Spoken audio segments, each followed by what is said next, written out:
नमस्कार, मैं हूं अम्बेश श्रीवास्तव। आप देख रहे हैं TV9 राजस्थान और ये है 8 PM शो।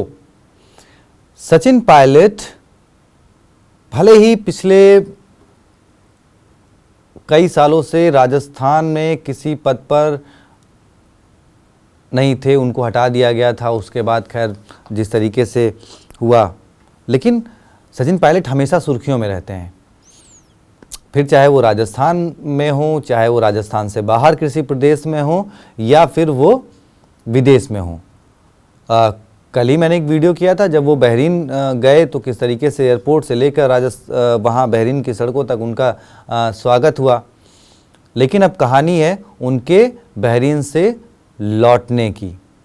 ऐसा नहीं कि वो बहरीन में कोई किसी प्रतियोगिता में हिस्सा लेने गए थे तो वहाँ से उनको कोई अवार्ड मिला है तो उनका जोरदार स्वागत हुआ है, नहीं। बात यहाँ सियासत की है। बहरीन से लौटने के बाद सचिन पायलट सीधे पहुँचे राहुल गांधी के पास, क्योंकि उन्हें बुलाया गया था ओबीसी की जो बैठक राहुल गांधी ने बुलाई थी उसके लिए। तो अब सवाल है और चर्चा इस बात की है कि क्या सचिन पायलट को आने वाले समय में कोई और बड़ी जिम्मेदारी मिलने वाली है।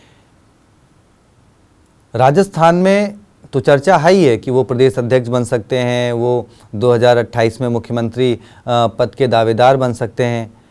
लेकिन क्या इससे इतर राहुल गांधी अब सचिन पायलट पर ज़्यादा भरोसा जताते हुए उन्हें और भी कोई बड़ी जिम्मेदारी देने वाले हैं? क्या अब उन्हें ओबीसी का चेहरा बनाकर पूरे देश में प्रेजेंट किया जाएगा? क्योंकि सचिन पायलट की लोकप्रियता किसी से छिपी नहीं है।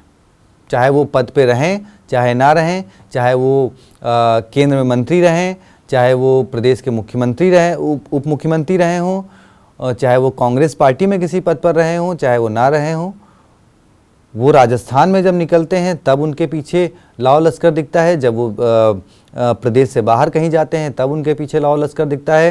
हार्वर्ड जैसी स्कूल्स उनको स्पीचेस के लिए बुलाते हैं। बहरीन में भी एक फ्यूचर कार्यक्रम था, उसके लिए उनको बुलाया गया था। तो उनकी एबिलिटी मुझे लगता है कि राहुल गांधी अब पहचान रहे हैं और शायद 2018 में जो उनसे गलती हुई है उसको सुधारना चाहते हैं।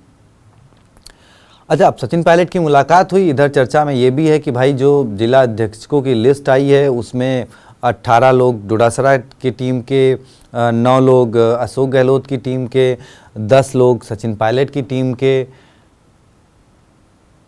मतलब 3 गुटों में राजस्थान में कांग्रेस बट गई है क्या? ये भी एक सवाल है। भाई अभी तक था कि प्रदेश में गहलोत वर्सेस पायलट, लेकिन अब जब ये लिस्ट आई है तो लिस्ट के बाद चर्चा इस बात पर हो रही है कि भाई किसके गुट के कितने नेताओं को मौका दिया गया। और चर्चा ये है कि भाई 18 नेता गोविंद सिंह डोटासरा के, 9 नेता गहलोत गुट के और 10 नेता पायलट गुट के हैं जिनको जिम्मेदारी सौंपी गई है। अब लड़ाई 2028 में है, अभी 3 साल का वक्त है, लेकिन बात यह है कि क्या इन 3 टुकड़ों में बटी हुई कांग्रेस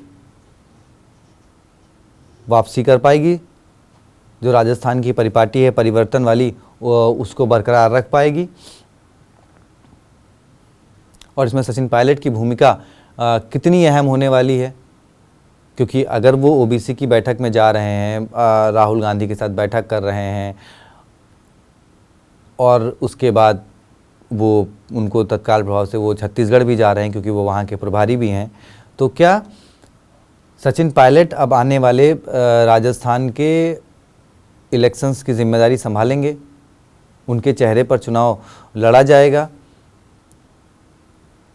या फिर यहाँ पर एक बार फिर वो गहलोत वर्सेस पायलट वर्सेस अब डोडासरा वाली सियासत क्या इस बार कांग्रेस को महंगी पड़ने वाली है? ये बहुत सारे सवाल हैं। आप कमेंट बॉक्स में अपनी राय दीजिए। और सचिन पायलट का फ्यूचर कांग्रेस में कैसा होगा, अगर उसके बाद कुछ जो भी अपडेट आएगा आपके पास लेके आएंगे। चैनल को सब्सक्राइब करिए। बहुत बहुत शुक्रिया, धन्यवाद।